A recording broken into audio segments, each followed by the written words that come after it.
Imagine a couple of old buddies that haven't seen each other in a while, and then as they bump into each other for the first time in a bit, one of them says, "So how's everything, Harry?"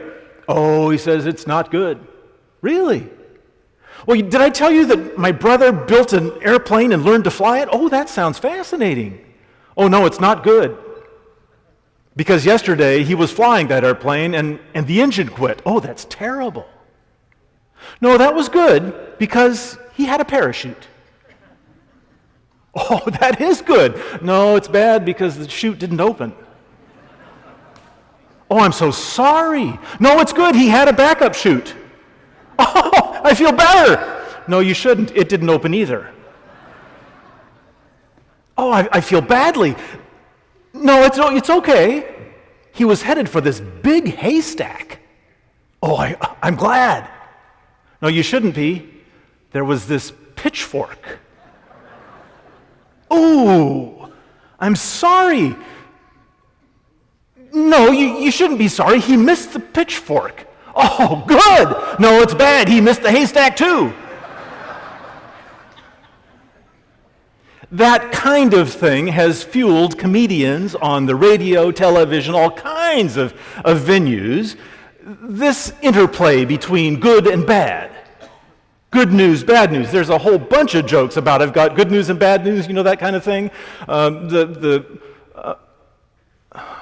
The art gallery owner says to the artist, "Good news, I sold all of your paintings." "Really?" "Yes, there was a guy who came in and asked if your paintings would be worth more after you died. I told him they would be. He bought them all." "That's wonderful." "No, it's not. He was your doctor."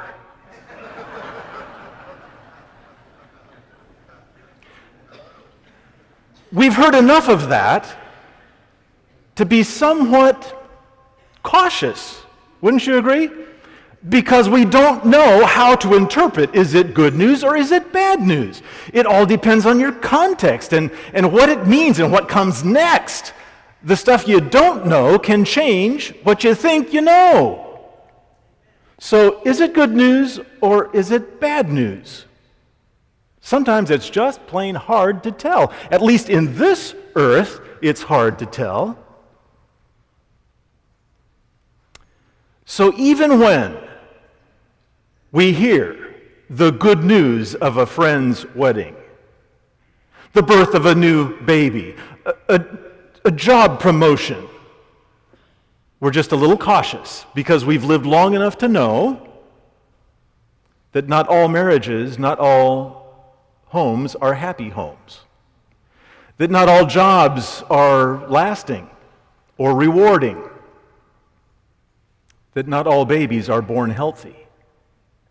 So even when we share good news, it's with a bit of reserve, a little hesitation.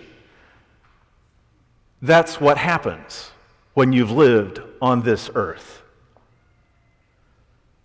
Have we become so jaded and distrustful that we've discounted good news altogether? Maybe we've heard the term for so long, especially in the context of the church, God's church, this good news gospel stuff, that we're simply tired of it? Where do we look for the genuine article?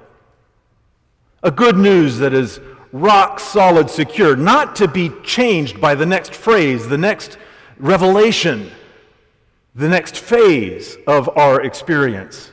Good news that lifts the burdens of my past and gives me new purpose in the present and gives me confident hope in the future. Where do I go to get that kind of good news? Well, I do have good news for you. There is such a source. I hold it in my hands. And you hold it in yours in one form or another. Yes, this is a place where we can find good news that isn't dependent upon the next phrase, the next experience, the next revelation. This is good news that will last, good news that we can count on, good news that changes my life. If you've brought your Bibles, I would encourage you to open them. First to Isaiah 52. We'll look at several passages important to this discussion. Isaiah 52, beginning in verse 7. Some of you might have even memorized this passage. It is so important to us. Isaiah 52, verse 7, I'm reading from the New International Version. How beautiful on the mountains are the feet of those who bring good news, who proclaim peace, who bring good tidings, who proclaim salvation, who say to Zion, your God reigns. Now he's describing, this prophet Isaiah, describing to a people who didn't have a lot of good news. They lived in an uncertain world, perhaps somewhat like our uncertain world. They knew what it was like to do without, to face illness and death, to have the uncertainties of crop failure and financial crisis. And in fact, they lived in a world that was constantly plagued by Assyrian aggression. How much longer could they live in this tenuous world? So when they heard these words, my hunch is they listened carefully. How beautiful on the mountains are the feet of those who bring good news. They have a vision. Feet on the mountains. There's a runner coming. A runner from some distant conflict. Perhaps the uprising has gone poorly. Perhaps the Assyrian attack is on. Perhaps we need to know, what does this messenger bring? Good news or bad? We're not sure. But we can see him approaching. And everyone turns out to hear. You can't miss the messenger. Now, in our world, we don't care about one person coming from some distance just to carry a message. We carry those devices on our belts, in our purses. One thing happens on the other side of the world, and half of us know about it within 15 minutes. Some are so connected, a tweet circles the world in about 10 seconds. Still, we pay attention to a messenger. And we want to know, is it going to be good news or bad? The prophet here says, how beautiful on the feet are how beautiful on the mountains are the feet of those who bring good news. If it's good news, even their feet are beautiful. Dusty, tired, yes, but beautiful because they carried that good news to us. Is it possible that you've got beautiful feet? Take a look. Well, the shoes are a little worn. Might even have hammer toes and bunions. No, you've got beautiful feet. If you bring good news. He goes on. Those who bring good news, who proclaim peace. Oh, how we need peace. In every civilization, every world, every human being craves peace. Yes, peace in the personal life, peace in the relationships that mean the most, peace in a marriage. Oh my goodness, if you could sell peace at home, it would be a hot commodity. You could make yourself wealthy if you could somehow guarantee that what you had brought peace into the life, into the home, into the workplace. And to think about peace in your innermost soul, peace in your tortured conscience, peace with God. My goodness, what a treasure. Yes, messengers of good news bring a message of peace, who bring good tidings, who proclaim, yes, here it is, it's even salvation. That changes everything, doesn't it?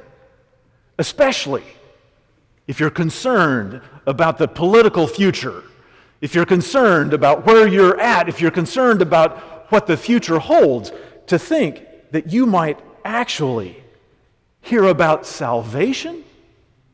Could it mean redemption in every way that means the most to you? Who say to Zion, and here it is, your God reigns. This is not a weather forecast. You know the difference between R-A-I-N-S, even though God sends the rain, and we thank Him for that, at least when it's in moderation. Most of the time, we thank Him for the rain. No, this is not talking about what falls from the sky in precipitation. This is spelled R-E-I-G-N-S. Whoever thought of spelling it that way? I don't know. But what does it mean? It means He's the king. He's on the top. He reigns over all others.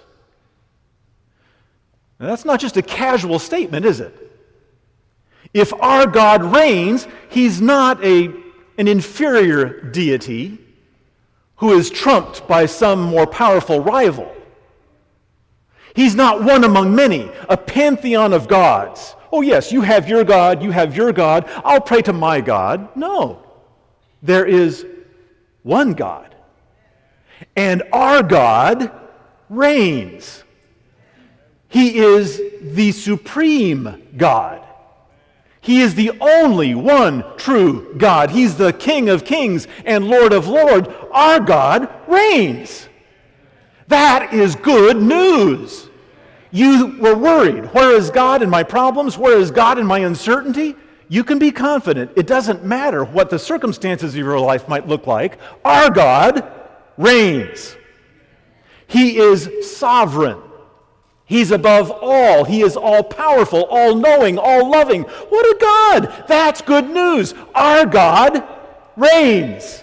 Can you say it with me? Our God reigns. That's a victory chant. Our God reigns.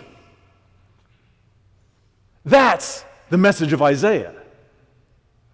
That's the message of Isaiah to his people and to us. Do you think it was confined to this particular obscure passage? Oh no. It's throughout the book. Back up a couple of chapters. Isaiah chapter 40. Beginning in verse 9.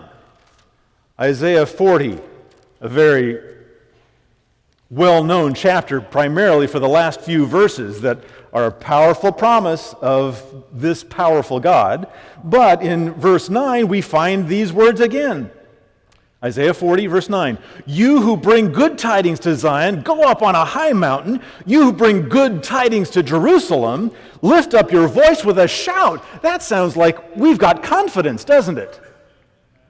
It's not worth whispering. It's not worth mumbling. No. If you've got good news, make it known. Lift up your voice with a shout. Lift it up. Do not be afraid. Say to the towns of Judah, here is your God. One of many gods? An inferior God? No. This is the God of gods. This is the King of kings. This is the sovereign Lord, because our God reigns. Yes, see, the sovereign Lord comes with power, and His arm rules for Him. What does that mean? He's strong. And when He's got a work to do, He rolls up the sleeves and does what is required, because His arm is not shortened that it cannot save. This is our God who takes an interest in your life and is there to intervene at just the right time. His timing is perfect. His power is perfect. He is perfect. Yes, this is our sovereign Lord who comes with power. His arm rules for Him. See, His reward is with Him. That sounds like final reward. Sounds like thanks to those who have been loyal. Sounds like judgment. Not of condemnation, but of victory. Oh, this is good news. And throughout the book of Isaiah, we find good news. News for uncertain times spoken with confidence, because our God reigns. He hasn't forgotten. He's not distant. He cares. And he's willing to do something about it. Now, while that might be clear in the Old Testament, there is a whole new perspective that comes when we get to the New Testament. Why? Because in those first 4 chapters, we find the story of Jesus, who is himself the good news. With a capital G, with a capital N, the good news. And how do we know that? Well, let's see how he describes himself. Luke chapter 4, beginning in verse 18. As you recall, Jesus, early in his ministry, is invited back to his hometown, Nazareth. It's always a challenge going back home, especially when everybody there knows you as the carpenter. But now he's begun something entirely new. And so, as he, according to his custom, went to the synagogue on the Sabbath day, and he was handed the scroll of Isaiah. Imagine that, the scroll of Isaiah. And then he found the place that he wanted to read, verse 17. Unrolling it, he found the place where it is written, are you reading with me? Isaiah 4, verse 18. The Spirit of the Lord is on me, because he's anointed me to preach. Did you see it? He's anointed me to preach good news to the poor. He has sent me to proclaim freedom for the prisoners, to recovery of sight for the blind, to release the oppressed, to proclaim the year of the Lord's favor. Where is that found? In the scroll of Isaiah, obviously. Isaiah 61. Jesus knew the prophecies of Isaiah. And after reading this particular passage, basically said, today it's fulfilled in your hearing. And at first, the eyes of everyone in the synagogue were fastened on him. All spoke well, verse 22. All spoke well of him and were amazed at the gracious words that came from his lips. Isn't this Joseph's son, they asked? It didn't take long. In fact, one more interchange there, and they began to say, wait a minute. Who does he think he is? He is Joseph's son. Now he's claiming to be something else. And suddenly the good reception turned sour. They would have killed him had angels not rescued him. But that didn't change Jesus' mission. In fact, a few verses later, still in Luke chapter 4, verse 43,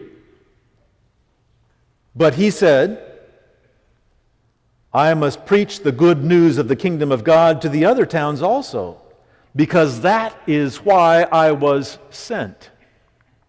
If there was good news in the Old Testament, Jesus came to make it that much clearer, so that we would understand better who he is, who his Father is, so that this God of love would be understood by us. And how was this good news received? Well, it was embraced by the marginalized and the weak, and it was repulsed by the powerful. And that initial Nazareth reaction swelled until the mob eventually shouted, "Crucify him! Crucify him!" You see, the ruler of this world, that serpent Satan, was willing to do everything possible to squelch this good news. It's news that had way too much potential. It had to be silenced at all costs. And he thought he succeeded on Calvary's cross. But he was wrong. Praise God, he was wrong. Because our God reigns. The God we worship is not defeated by a cross on Calvary's hill. Author Henry Nouwen tells the story of a family he knew in Paraguay. The father, a doctor, spoke out against the military regime there and its human rights abuses, spoke out enough that it got the attention of the local authorities, and the local police said, we can do something about this, and they did. In fact, rather than arresting the physician father, they decided the best way to get to him would be to arrest his teenage son, which they did.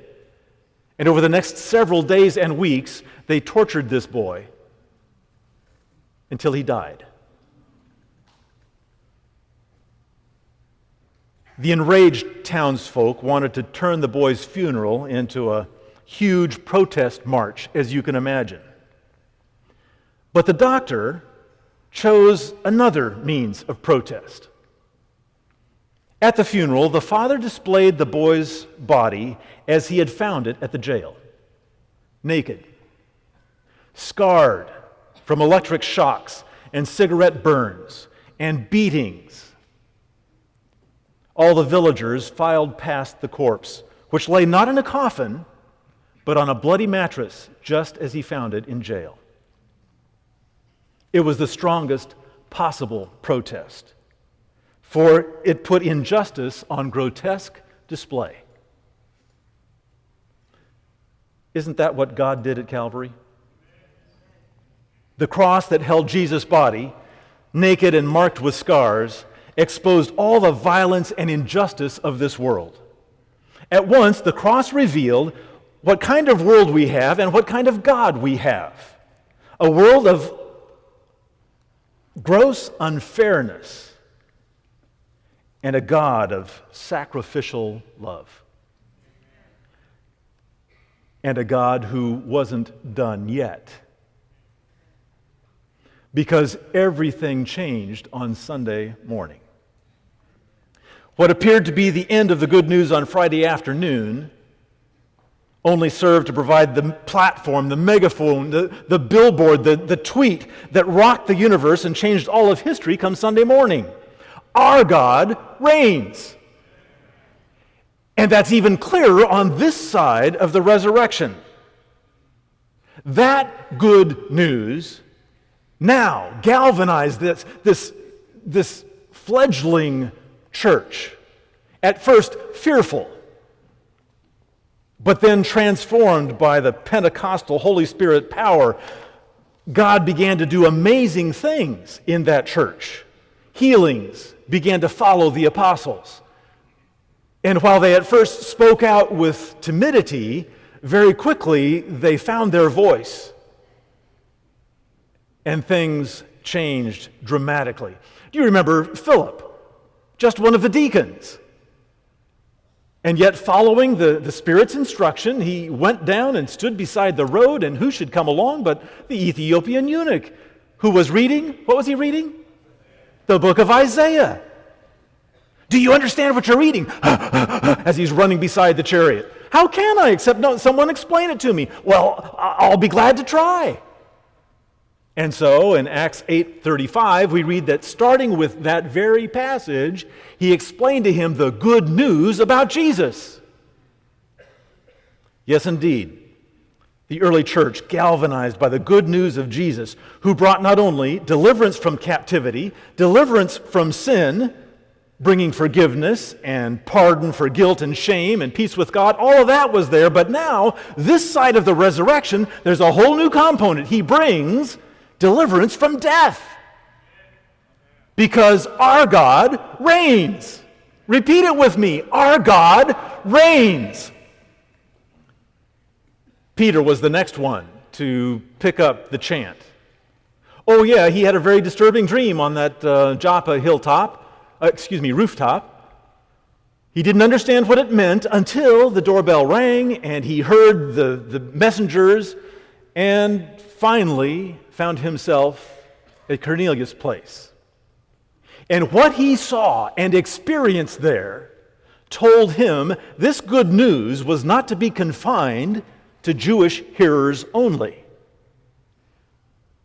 And so the gospel went to the world.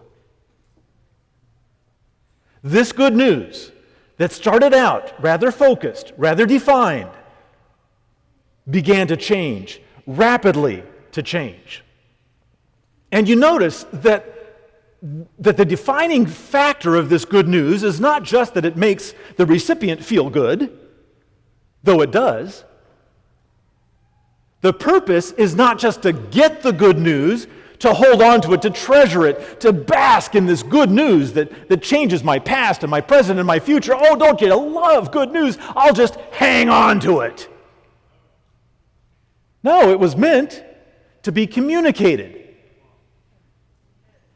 So you can do two things with good news. You can simply receive, or you can be the agent of good news. Remember how beautiful on the feet, how beautiful on the mountains are the feet of those who bring good news. They're not sitting at home with the good news. They're bringing the good news. They're taking it somewhere. They've got a mission and a purpose. Yes, we're here to communicate this good news, not just to feel comfortable with the good news.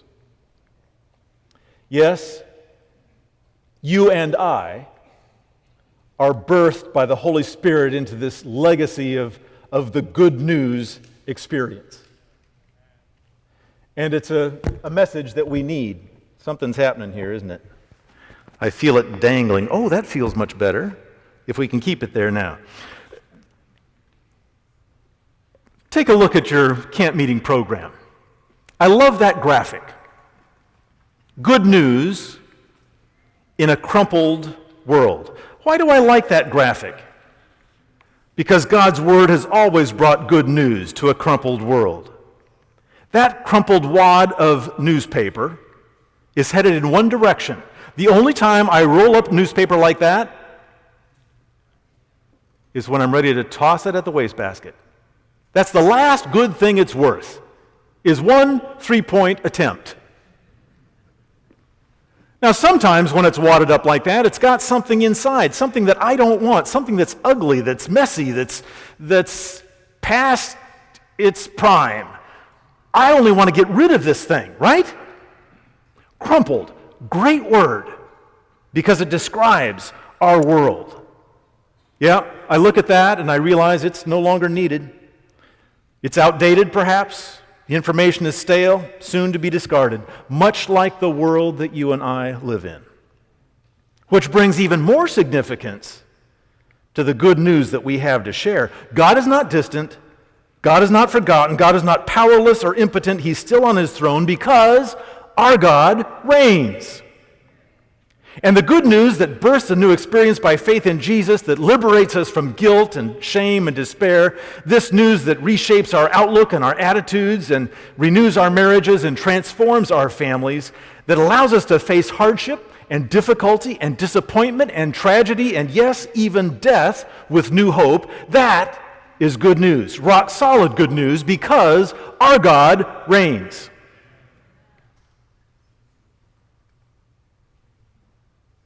But that's not all. Our God's not done. There's more to come. The good news is incomplete still. How do I know that? Let's take a look at the book of Revelation. Where else would we go? Revelation chapter 21, beginning in verse 1. Then I saw a new heaven and a new earth. For the first heaven and the first earth had passed away, and there was no longer any sea. I saw the Holy Spirit, the New Jerusalem, coming down out of heaven from God, prepared as a bride, beautifully dressed for her husband.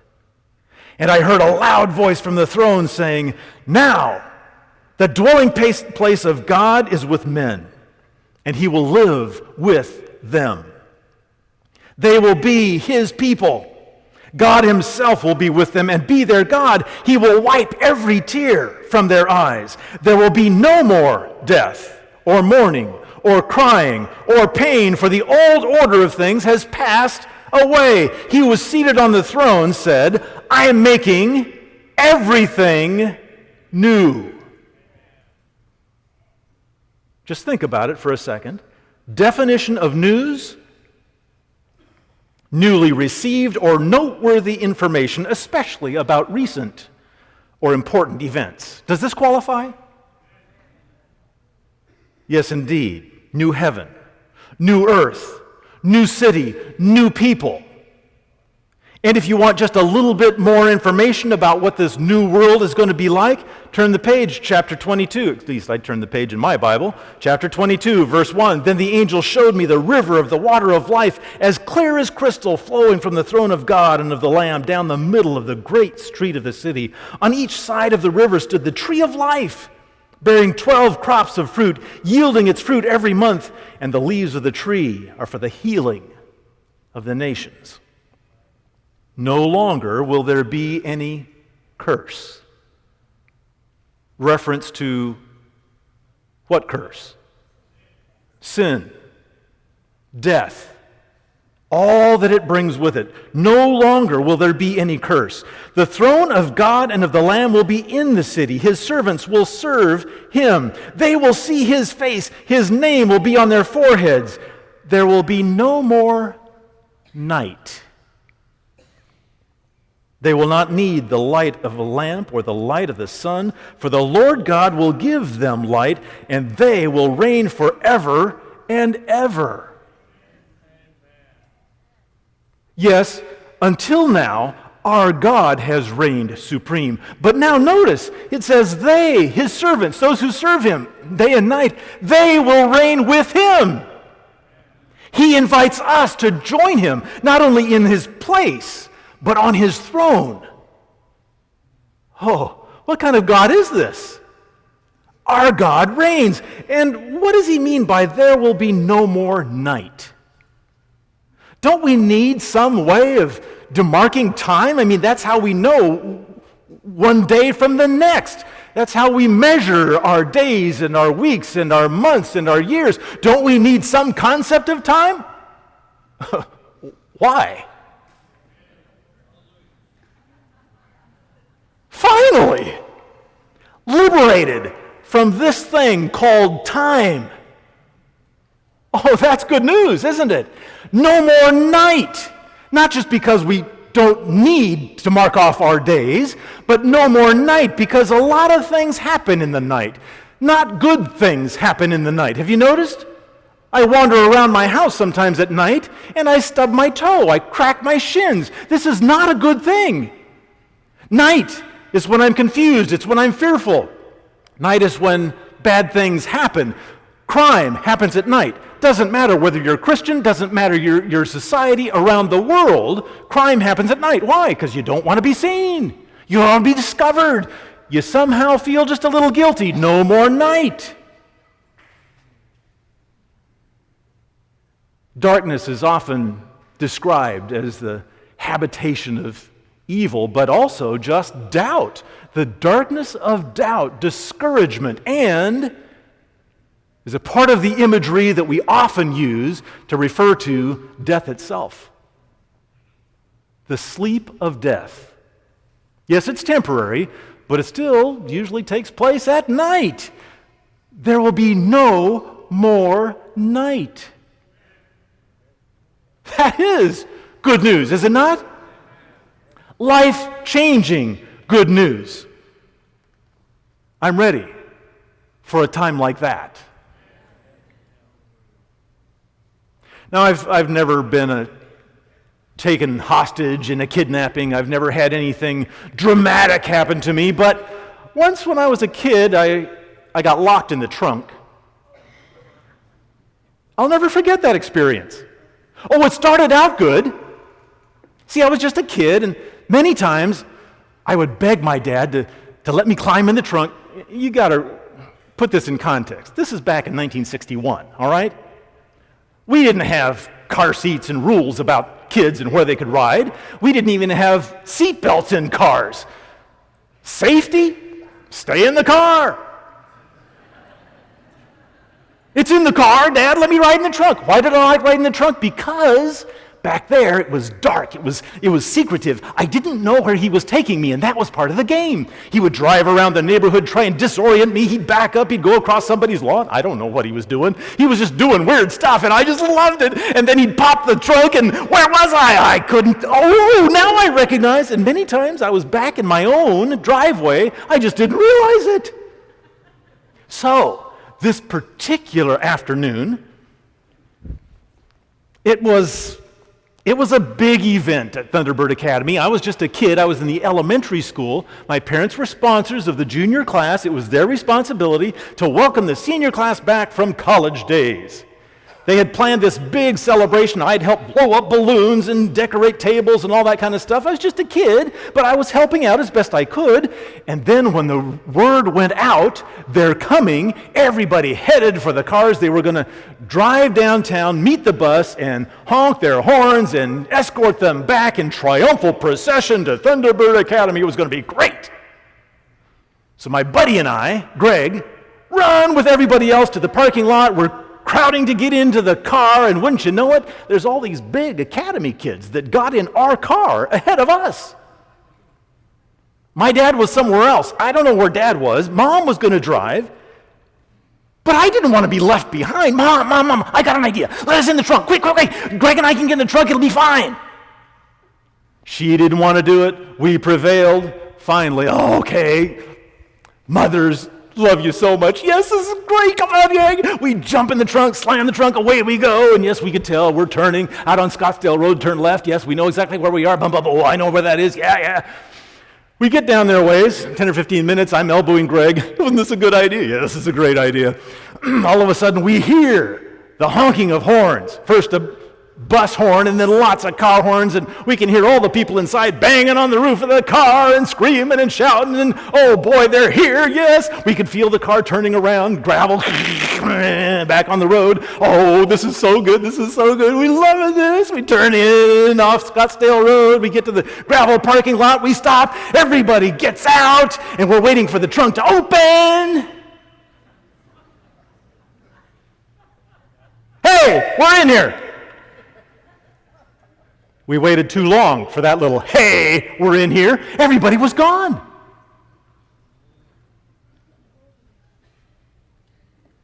Hey! We're pounding on the top, and inside a trunk there's some sharp stuff, and it's kind of bumpy, and we were cutting ourselves, but we're pounding and screaming, we're locked in the trunk, come get us!